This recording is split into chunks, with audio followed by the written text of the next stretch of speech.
What is up, guys? Today we are, if I can find it, that's better. Today we are comparing the newest, not the newest, but the new mouse that I bought and the old mouse that I have. So this is the Red Dragon M711 Cobra, I believe that's what it's called. Yes, it's right there. And this is the SteelSeries Rival 3. So we both very clearly the prices on these are two different prices, with the SteelSeries Rival 3 starting at $40, I believe, and the Red Dragon at around $16 to $20, depending on where you buy it. So let's get into this. Aesthetic wise, they are both made differently. This one is made more of a slim design, as you can see, and this one has more of a, it gets wider as it goes backwards. It's like the hump of it. This mouse has software. This mouse doesn't have software. Now, if you were to look at the, that's bad. I have a lot of tangles right now. If you were to look at the mouse feed here, you can see the SteelSeries has essentially a smiley face, which I found kind of humorous. And this is what the Red Dragons looks like. Now, personally, I've used the Red Dragon mouse for about essentially a year now, and I'm very used to the design. It's something that I've come to like. Now, switching over to the SteelSeries mouse, if we were to talk about design, everything's right. You know, this is good. The structure's perfect, but the mouse buttons, they are way too small, and they're way too thin. If you were to look at those mouse buttons compared to these, regardless what the SteelSeries mouse has, I'm gonna have to pick the Red Dragon over that, mainly because when I was playing with this, it was actually kind of hard to. I can definitely tell the difference in the build quality just by pressing the buttons, but at the same time, trying to press these mouse buttons compared to the Red Dragon's mouse buttons, which look actually bigger, as you can see, it felt extremely difficult, and it was something it took a while to get used to, maybe about 2 days to get used to. And if they could just fix that design that they have on these mouse buttons, and then it will be the perfect mouse. I'm not gonna lie, it will be the perfect mouse to have. But it's just that one down. It's just that one flaw that's holding it back.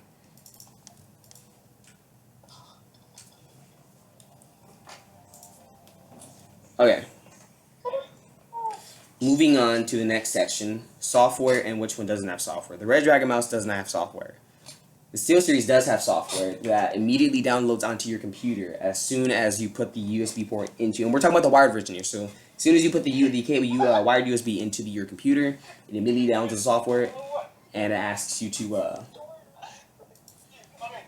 install it, and then you're good to go. Now, starting at the software, I'm not going to put any edits in this. Let's see.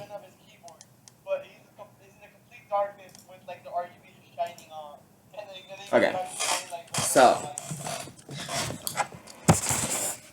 that is what the software looks like. The settings, rather. So you have the 5 buttons, B1, 2, 3, 4, 5, and then 6. Then you have your scroll up, scroll down, then you have your macro editor. When you launch this, and you could set your macros in place right here. And you can also do your text macros if you wanted to. So there's that. Right here you have your acceleration and deacceleration, which is the speed of hand movement. You have your pulling rate, and you have your angle snapping, which I would personally not mess with. That's not very advisable. And then here you have your CPI, which is how fast the mouse actually goes. So as you can see, I have mine at 2,100. You can go up to 8,500. And you can also actually switch it from the mouse button right there. Which brings me on to the next question before we get on to the RGB, not question. This one has 3 buttons on it right here. This one changes the RGB colors and the way it moves. This one decreases the speed of the mouse, and this one increases the speed of the mouse. I have mine at a pretty good rate. They're pretty much the same because, you know, they're both connected to the same PC, but yeah. Now back to this. If we now moving on to the illumination. With the illumination, you have three separate pieces of the mouse. You can change the bottom, which is where the SteelSeries logo is. You can change the sides here, and you can change the top of it, which is where the mouse ends, which is like where the two clicks are. Getting onto that, you have your RGB, you have your, I guess, diluted, and then you have your Galaxy, I guess is what you can call that. And you can actually change it from different settings like steady, color shift, multicolor breathe, and you can also disable it, which I find pretty amazing. Alright, now that we're done with that, the next thing I would like to talk about is which mouse is what is it? Durability? I've dropped the Red Dragon mouse multiple times in a single day, and the most I've gotten out of it is this mouse thing right here popped up. It just like popped up, and I just pressed it right back into place. I have yet to drop this mouse because, like I said, I got it maybe like a day or two ago, and it's I probably don't want to drop it because I like feeling it. Weight wise, it feels pretty much the same as the Red Dragon mouse with minor differences. It's feeling a little bit lighter, not by much, but a little bit lighter, and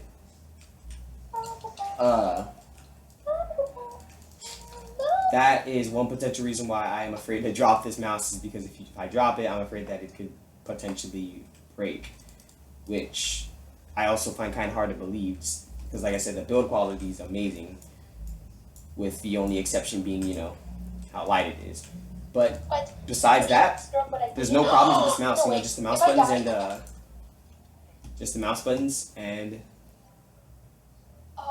the weight. Now, that's actually pretty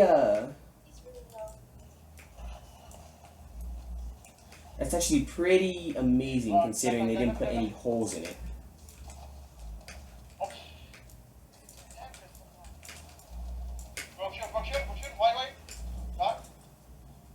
Yeah, but sorry, I was playing a Fortnite game.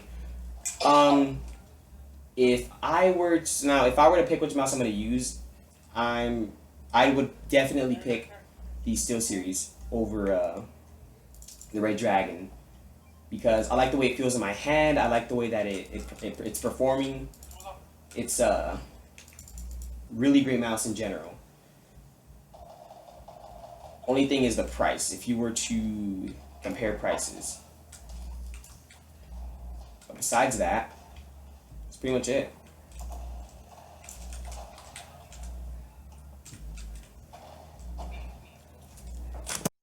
Because after playing with it for a bit, I'd actually, my preference is actually this mouse. Despite the fact that it has small mouse buttons, and it actually has more of like a, what is it? More like a rough surface compared to the Red Dragon, which is more like a smooth. Both of them, after a while, from pressing on the mouse buttons, they will get that the grease stains and stuff like that. And yeah, but I do prefer this mouse more after playing with it for a few hours. And don't mind the background noise. But yeah, this mouse after a while it cramps up my fingers, but this mouse, I guess, like the design just helps me more. So yeah. Let's see. So software. If you like software, this is gonna go to SteelSeries. Programmability, SteelSeries. I guess better durability and better craftsmanship, SteelSeries. And yeah. I actually got to give this one to the SteelSeries just because of the fact that everything, it essentially blows this one out of the park. Now, let's say that this was $16 and the Red Dragon was $40. It would not matter because SteelSeries still has the same things that it has that I just spoke about, and the Red Dragon doesn't. So it's still gonna win regardless of the price. Now, I probably won't switch to this mouse immediately because, like I said, I'm still used to this one. Which it's gonna take a while to get used to because they're two different mouses with two different designs. Yeah. But if you found this useful, make sure to leave a like down below and to subscribe. And I will see y'all later.